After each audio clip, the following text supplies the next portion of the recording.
Hello, we're going to be doing an unboxing of these Gamecube style Joy-Cons. I found them on Amazon for around $60.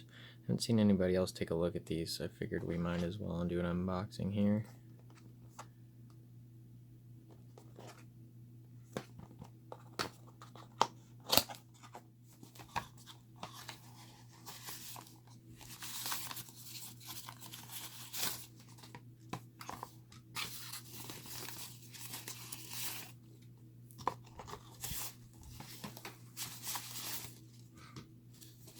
Looks like you get the Joy-Cons, some little lanyards, and a single USB micro.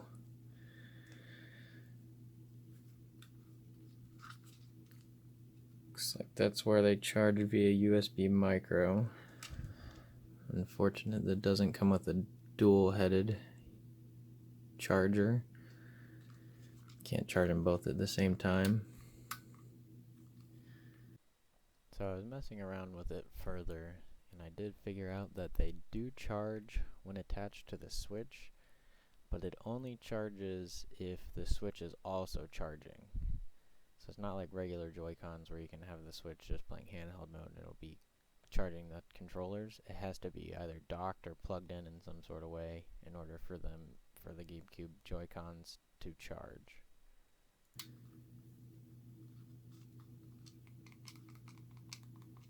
So initial impressions are they do feel definitely a lot cheaper than regular Joy-Con. Plastic just isn't the same quality. The buttons are a little more recessed than I would like. The joystick is up pretty high, it looks like, compared to a regular one.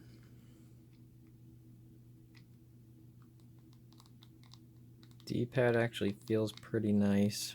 Very clicky though. It looks like it has the buttons to do one Joy-Con, but I don't know how you would do this. Let's see how it fits on the Switch. Really tight there.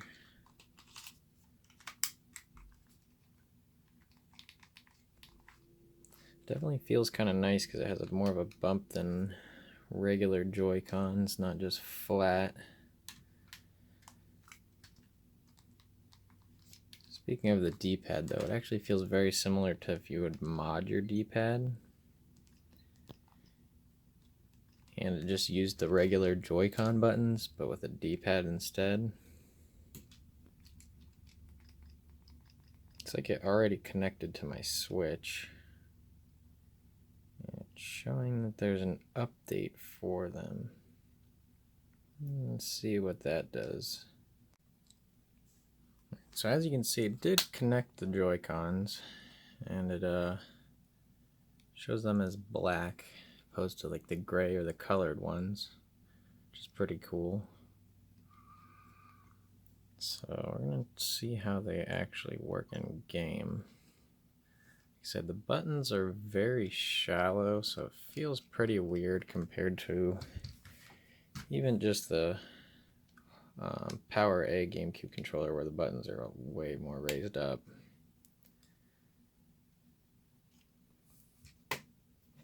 But these are more of just like a novelty thing than actually using them for anything serious. So another thing that I just figured out is they're actually really hard to get off. The button on the back is not easy to push and slide them off. It's a very tight fit.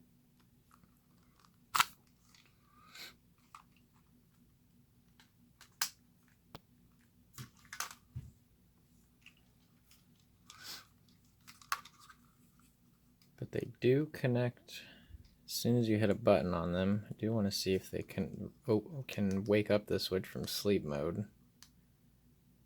And they can. Most third-party controllers actually can't do that, so it's a pretty big surprise that it works there.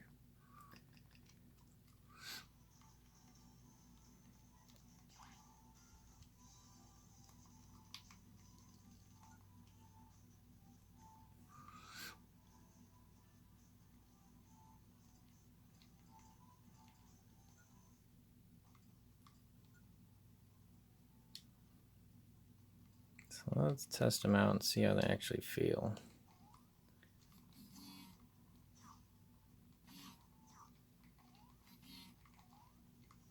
So it's definitely a lot harder to use than maybe even regular Joy-Cons, just because the Y and X buttons are so small.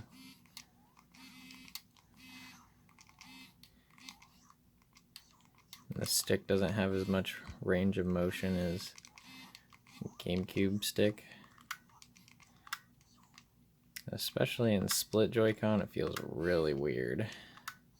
Might feel better with a grip, but with just the split Joy-Con, it is hard to use.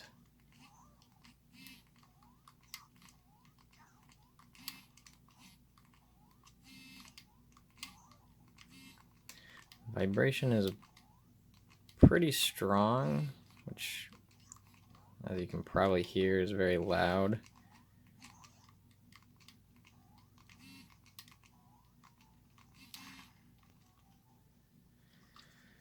So I don't know, they're a cool novelty item, I would say, if you wanted to play Smash Bros. In handheld mode, or didn't want to bring an entire GameCube controller with you if you're going to a friend's house. They're definitely, I don't know if the build quality is as good for $60. And I don't know if you can see it right here. It does have the cutouts for like the notches, but the stick doesn't actually move to the edge, so they're kind of pointless. More just an aesthetic thing instead of when you actually are using it on here. As you can hear it actually touches it on this controller, where here it just goes near the edge. But overall, pretty cool. Haven't seen anybody else make these, and been wanting something like this for a while, thinking that Nintendo themselves could have done something like this, where they're kind of missing out on a market that people would do stuff with this. All the buttons work fine, so it's pretty cool. If you want, I'll leave an Amazon link in the description below. Thanks for watching.